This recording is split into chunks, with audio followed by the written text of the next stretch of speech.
এই দোয়া যেদিন আমি পড়েছি কোরআনে, ওই দিন থেকে আজও পর্যন্ত আমার মনে হয় না আমার জীবনে 2 মিনিটের কোনো দোয়াও যদি হয়, 1 মিনিটের দোয়াও যদি হয়, মুহূর্তের দোয়াও যদি হয়, আমি এই দোয়াটা কখনো মিস করি বলে, জ্ঞাতসারে মিস করি বলে আমার মনে পড়ে না।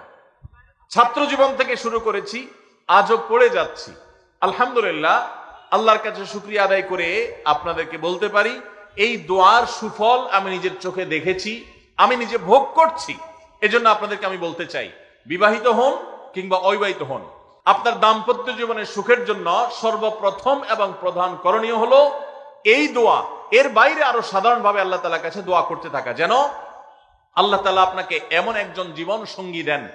মা বোনরা দোয়া করবেন জীবন সঙ্গী, আপনারা দোয়া করবেন এমন যেন জীবন সঙ্গিনী দেন, যে জীবন সঙ্গী আপনার চোখ জুড়ানোর মতো হবে। দেখুন, আল্লাহর ভাষা এমন যে এই ভাষা তো অলৌকিক, এটাতে কোনো মানুষের ভাষা নয়।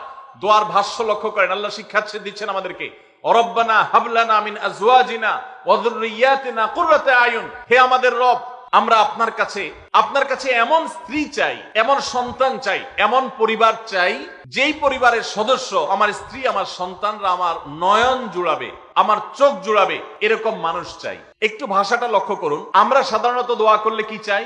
আমরা এক একটা দিক চাই। ধরুন, আপনার স্ত্রী মাশাআল্লাহ অনেক সুন্দরী, অপূর্ব সুন্দরী, তিনি আল্লাহ তাআলা তাকে অনেক রূপ লাবণ্য দিয়েছেন, কিন্তু তার যদি চরিত্রটা খারাপ হয়, তাহলে এই স্ত্রীকে আপনার নয়ন জুড়াবে, চোখ জুড়াবে, চক্ষু শীতলকারী হবে? আপনার স্ত্রীর চরিত্র ভালো, দেখতে শুনতেও মাশাআল্লাহ সুন্দর, কিন্তু পড়ালেখা নাই, বুদ্ধি শুদ্ধি নাই, একটু বেকুব কিসিমের, তাহলে কি আপনার চোখ জুড়াবে? ভালো লাগবে? আপনার স্ত্রী শিক্ষা দীক্ষাও আছে, জ্ঞান গরিমায় মাশাআল্লাহ তিনি ভালো, রিচ, সমৃদ্ধ, আবার চেহারা সুন্দর, আবার তার মধ্যে তার চরিত্রের সমস্যা নেই, কিন্তু সমস্যা কি? সমস্যা ধরুন তার ভিতরে এমন রোগ আছে, শারীরিক রোগ, যেই রোগের কারণে আপনার জন্য সেটা বড় কঠিন পরিস্থিতির মুখোমুখি হতে হয়। ধরেন দুরারোগ্য কোনো ব্যাধি আছে, মরণ ব্যাধি আছে, এমন কোন রোগ আছে যেটার কারণে আপনাকেও সাফার করতে হয়, তাহলে এই স্ত্রী কি আপনার চোখ জুড়াবে? ঠিক একই কথা স্বামীর ক্ষেত্রে প্রযোজ্য, সন্তানের ক্ষেত্রে প্রযোজ্য। আল্লাহ তাআলা এমন একটা শব্দ শিক্ষা দিয়েছেন, দেখুন, আল্লাহর কাছে চাইতেও জানতে হয়। উল্টাপাল্টা দোয়া করলে দোয়া পূরণ হয়ে যাবে, কবুল হয়ে যাবে, কিন্তু আপনার কাজ হবে না। অনেক যুবক আছে আল্লাহর কাছে দোয়া করে, আল্লাহ বেশি না, 1,05,000 টাকা চাই। কত? 1,05,000। অনেক যুবক লিখে দেয় আমাদেরকে, হুজুর দোয়া করবেন বেশি না, আমি আল্লাহর কাছে 1,05,000 টাকা চাই। আল্লাহরে টার্গেট দিয়ে দিছে, কত লাগবে? 5 লাখ। কেন? একটা বাইক কিনবে, যুবক মানুষ, রাস্তাঘাটে বাইক ছাড়া চললে ভালো লাগে না, আর একটা ভালো সেট কিনবে, না হলে ফেসবুক স্ট্যাটাস ভালো করে দেওয়া যায় না, ছবি তুলে দেওয়া যায় না, সাইফুল্লাহ ভাই ছবি তুলে দিতে বলছেন না, মাহফিলের ছবি তোলা যায় না, আর কিছু টাকা দিয়ে ছোটখাটো একটা দোকান কিছু একটা করবে, বিয়ে শাদীর ব্যবস্থা করবে, বাস, বেশি কিছু চাই না। তো আল্লাহ তাআলা 5 লাখ টাকা ধরেন আপনাকে দিয়ে দিল, সাথে একটা রোগও দিয়ে দিল, ওই রোগে খরচ হবে 6 লাখ, তাহলে আপনার এই 5 লাখের কোনো মানে আছে?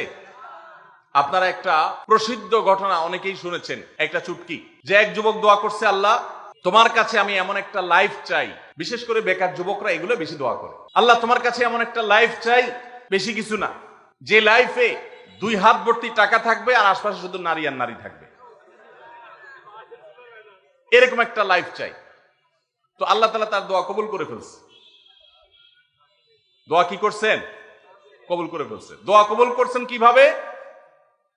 দোয়া কবুল করে তাকে আল্লাহ তাআলা এমন একটা বাসের কন্ট্রাক্টর বানিয়ে নিছেন, যে বাসটা হলো মহিলা বাস, চারপাশে শুধু নারী আর নারী, সব মানুষের, আর হাত ভর্তি টাকা আর টাকা সব বাস মালিকের।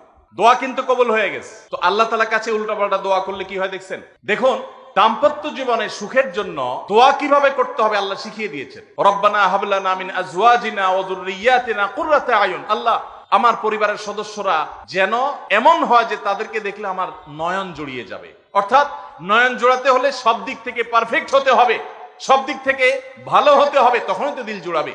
ওয়াজআলনা লিল মুত্তাকিনা ইমামা, আর আমাদের সবাইকে, গোটা পরিবারকে আপনি মুত্তাকিদের ইমাম বানায় দেন, সৎ মানুষ বানায় দেন। কারণ সৎ যদি না হয়, আল্লাহভীরু যদি না হয়, তাহলে কখনো তাদের মাধ্যমে আপনি সুখ শান্তি পেতে পারেন না। তাহলে প্রথম করণীয় দাম্পত্য জীবনের সুখের জন্য, সুখী দাম্পত্যের জন্য আল্লাহর কাছে দোয়া করতে থাকা। সূরা ফুরকানের 74 নম্বর আয়াত, এর পাশাপাশি আরো যত আয়াত আছে, অথবা সাধারণভাবে আপনি আল্লাহর কাছে, আল্লাহ আমি ভালো সঙ্গী যেন পাই, সেজন্য দোয়া করতে থাকবো। আল্লাহ আমাদেরকে তৌফিক দান করুন। নাম্বার 2, জীবন সঙ্গী নির্বাচনের ক্ষেত্রে দিনদারিতাটাকে অগ্রাধিকার দেওয়া। কোনটাকে অগ্রাধিকার দেওয়া?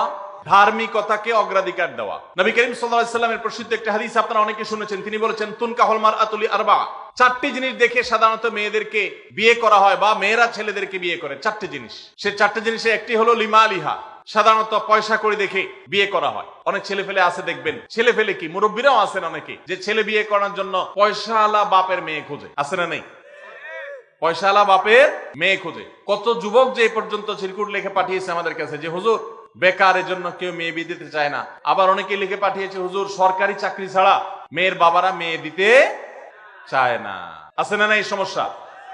তো নবী সাল্লাল্লাহু আলাইহি ওয়াসাল্লাম বলেছেন, সম্পদ দেখে অনেকে বিয়ে করে, আবার অনেকে রূপ লাবণ্য চেহারা ছবি দেখে বিয়ে করে, অনেকে সামাজিক অবস্থান প্রতিপত্তি বংশমর্যাদা দেখে বিয়ে করে, আর অনেকে দিনদারিতা ধার্মিকতা দেখে বিয়ে করে। নবী সাল্লাল্লাহু আলাইহি ওয়াসাল্লাম বলেছেন, ফাজফার বিজাতিদ দ্বীন, তোমরা বিয়ের ক্ষেত্রে এই ধার্মিকতা দেখে বিয়ে করে সেই বিয়ে তোমরা সফল হওয়ার চেষ্টা করবে, কারণ এটাই হলো সুখের মূল চাবিকাঠি।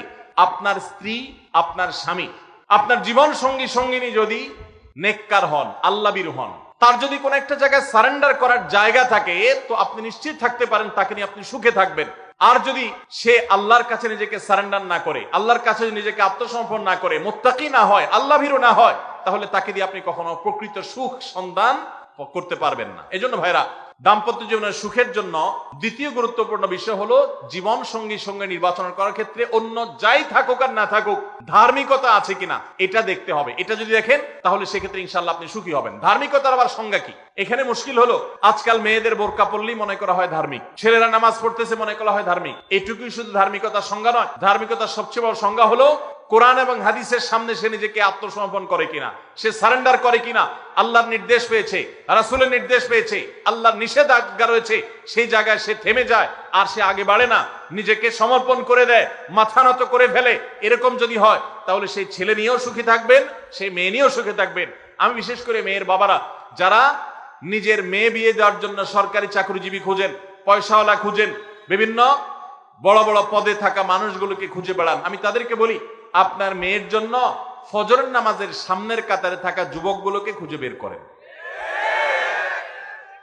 এই যে যুবকরা চিৎকার করছে সবাই ফজর নামাজ পড়েন, আল্লাহ সব যুবককে ফজর নামাজ জামাতের সাথে পড়ার তৌফিক দান করুন। ভাইরা আমার, যেই ছেলে আল্লাহকে ভয় করে, যেই ছেলের ভিতরে কোরআন এবং হাদিসের কাছে আত্মসমর্পণ করার মতো মানসিকতা আছে, এই ছেলে আর যা হোক তার স্ত্রীকে কখনো কষ্ট দিবে। যেই মেয়ে কোরআন হাদিসের কাছে নিজেকে সমর্পণ করেছে, কোরআন হাদিস যেহেতু স্বামীকে শ্রদ্ধা করতে বলে, এই মেয়ে কখনো স্বামীর প্রতি অশ্রদ্ধা করবে না। অতএব দাম্পত্য জীবনের অনেক গুরুত্বপূর্ণ একটা পয়েন্ট হলো এটা, যে আপনি তার রূপ লাবণ্য, সামাজিক অবস্থান, সম্পদ, পয়সা কড়ি এগুলো দেখেন বা না দেখেন, প্রধান বিবেচ্য বিষয় হবে তার ধার্মিকতা। এটা যদি দেখেন ইনশাআল্লাহ দেখবেন যে আপনি সুখে থাকবেন। আল্লাহ তাআলা আমাদের সবাইকে এই দিকটাকে বিবেচনা করে আমাদের দাম্পত্য জীবনকে গড়ে তোলার তৌফিক দান করুন। তৃতীয় যে পয়েন্টটি বলতে চাই তা হলো, দাম্পত্য জীবনের সুখের মূল মন্ত্র হলো সবর এবং শুকর। সবর এবং আমাদের দেশে সর্বস্তরে, শুধু দাম্পত্য জীবনে না, সব ক্ষেত্রে বেসবরি, ধৈর্যহীনতা, অসহিষ্ণুতা এটা এমন পর্যায়ে চলে গেছে, আপনারা পত্রিকার পাতা খুললেই দেখবেন যে বিয়ে বাড়িতে চিংড়ি মাছ দেওয়া হয়েছে সাইজ একটু ছোট, সেজন্য মারামারি হয়ে শুধু বিয়ে ভাঙছে তা নয়, 2-4 জন মারাও গেছে। শোনেন না আপনারা? তার 4-5 দিন আগে নিউজ দেখলাম যে বিয়ের অনুষ্ঠানে সামান্য একটু কথা কাটাকাটিকে কেন্দ্র করে মেয়ের ভগ্নিপতি না খুব নিয়ারেস্ট একজনকে পিটিয়ে মেরেই ফেলেছে। ভাইরা আমার, এই ধরনের ঘটনা আপনারা শুনেন না? ঘরে ঘরে অসহিষ্ণুতা এবং ধৈর্যহীনতা। আমি একটা কথা প্রায় বলি, সুখী দাম্পত্য জীবনের জন্য পুরুষ এবং নারী উভয়ের জন্য সর্বপ্রথম এবং প্রধান করণীয় হলো আল্লাহ তাআলার কাছে অনেক আগে থেকে দোয়া করতে থাকা, দরখাস্ত সাবমিট করা যে আল্লাহ, আমার পরিবার, আমার স্ত্রী, আমার অনাগত সন্তান সন্ততি যারা আসবে আমার বংশে, আমার ঘরে, আমার সংসারে, আমার পরিবারে, আল্লাহ আপনি তাদেরকে নেককার, তাদেরকে মুত্তাকিদের ইমাম এবং তাদেরকে এমন মানুষ বানিয়ে দেন যেন তারা চক্ষু শীতলকারী হয়। আপনাদেরকে একটা দোয়া শিখাতে চাই, অনেকে হয়তো জানেন, সূরা ফুরকানের 74 নম্বর আয়াত। সূরার নাম কি বলেছি? ফুরকান। আয়াত নম্বর কত বলেছি? 74। আমার বুঝজ্ঞান হইছে থেকে নিয়ে ছাত্র জীবনে যখন আমি অনেক ছোট ছিলাম, এই দোয়া যেদিন আমি পড়েছি কোরআনে, ওই দিন থেকে আজও পর্যন্ত আমার মনে হয় না আমার জীবনে 2 মিনিটের কোনো দোয়াও যদি হয়, 1 মিনিটের দোয়াও যদি হয়, মুহূর্তের দোয়াও যদি হয়, আমি এই দোয়াটা কখনো মিস করি বলে, জ্ঞাতসারে মিস করি বলে আমার মনে পড়ে না।